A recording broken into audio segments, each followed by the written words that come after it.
அங்கநல்லூர் பஞ்சநாதன் ஐயா அவர்களே, நீங்க சொல்லுங்க, ரிஷப ராசிக்கு இந்த உச்ச குரு பெயர்ச்சி எப்படி அமைகிறது? ரிஷப ராசின்னு சொன்னாலே முக வசீகரமும் அழகும் நிறைந்த அற்புதமான மனிதர்கள். ஒரு சிரிச்ச முகம், கலைகளில் ஒரு நல்ல தேர்ச்சி, இதுதான் ரிஷபராசி. ஆனால் ரிஷபத்துக்கு அதிபதி யாருன்னா சுக்கிர பகவான். அந்த சுக்கிர பகவானுக்கு அசுர குருன்னு பேர்.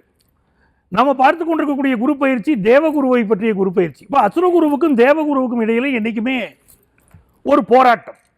அப்படி பார்க்கும்போது குரு பகவான் எப்படி செய்கிறாருன்னா, இந்த ரிஷபராசிக்காரர்களுக்கு அஷ்டமஸ்தானாதிபதி குரு பகவான்.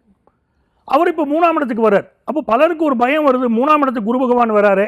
இது வரைக்கும் தனஸ்தானத்தில் இருந்தார், நிறைய நன்மைகளை செய்தார், வீட்டில் கல்யாணம் காட்சியெல்லாம் வந்தது. இன்னும் கல்யாணம் நடக்க வேண்டிய விஷயம்லாம் இருக்கும்போது 3ஆம் இடத்துக்கு வந்தால் மனக்கலக்கம்ங்கிறாங்களே, பிரச்சனைங்கிறாங்களே, நாங்கள் என்ன செய்யறது அப்படிங்கும்போது அஷ்டமாதிபதி அஷ்டமத்துக்கு 8ல் உட்கார்றார். அப்போ அதனால என்ன ஆகுறதுன்னா, மிகப்பெரிய தடைகள் விலகிறது. இவங்களுக்கு இருக்கக்கூடிய கெட்டவன் கெட்டடியில் கெட்டவன் ராஜயோகம்ங்கிறோம். இவர் கெட்டவன் இல்லை, ஆனால் கெட்ட ஸ்தானாதிபதி. அதனால இவருக்கு என்ன ஆகுறதுன்னா, இவர் ரிஷபராசிக்காரனுடைய வாழ்க்கையில் கம்யூனிகேஷன் செக்டாரில் பலருக்கு வேலை வாய்ப்பு கிடைக்கும், பயணங்கள் மிகச் சிறப்பாக அமையும்.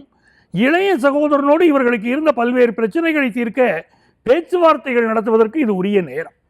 அதே போல் இந்த காலகட்டத்தில் பலருக்கு ஆஃபீஸில் ப்ரொமோஷன் கிடைக்கக்கூடிய யோகம் ரிஷபராசிக்காரர்களுக்கு இப்போ வரும்.